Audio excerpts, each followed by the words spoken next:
Sydney businessman James Spenceley, no stranger to us here on Credlin.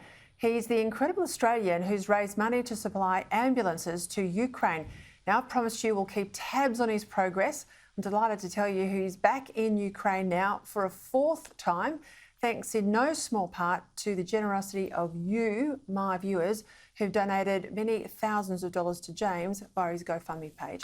He joins me now from Kyiv. James, wonderful to have you back on the program. It's good to hear from you in Ukraine so we can get a really good sense of how things are on the ground. What have you noticed on this trip? Yeah, it's a little bit different this time. I mean, with a lot of these suicide drones, people more on edge. One thing I have noticed is the resolve just gets stronger and stronger. I spoke to the lady checking into the hotel today, and I said, we go down to the bomb shelter when the sirens go off.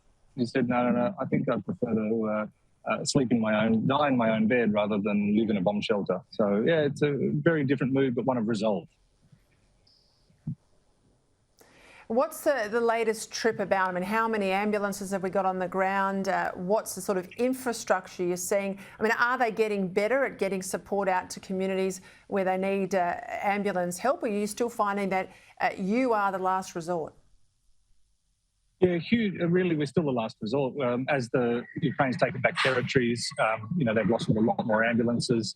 The weather's changing, so this time we've taken 7 four-wheel drive ambulances so they can actually get into areas that have mud and will soon have snow.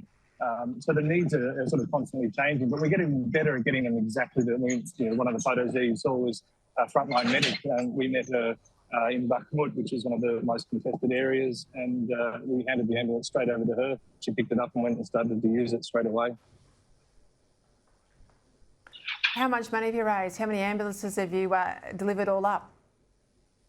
Well, we've now raised over 700,000, and we've delivered to date 24 vehicles into country, and we've still got budget for a bit more. But we really, the needs picking up. We're getting a lot more requests, especially as the weather's changing for these four-wheel drive vehicles. So, and in no part due to the generosity of your viewers, it's been incredible, and we'd like to keep doing this while we can keep raising funds.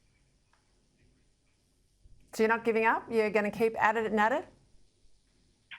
Absolutely. I think as you meet the people here fighting, and as you meet the people, the civilians in towns that are not willing to give up, it just sort of strengthens that resolve. And when you see the happiness that an Australian flag on a vehicle, or we're giving out T-shirts on the way to kids on the side of the roads, and it just seems to lift moods. And people are just shocked that Australians actually care enough about what's going on in the world to donate and bring an ambulance to their country.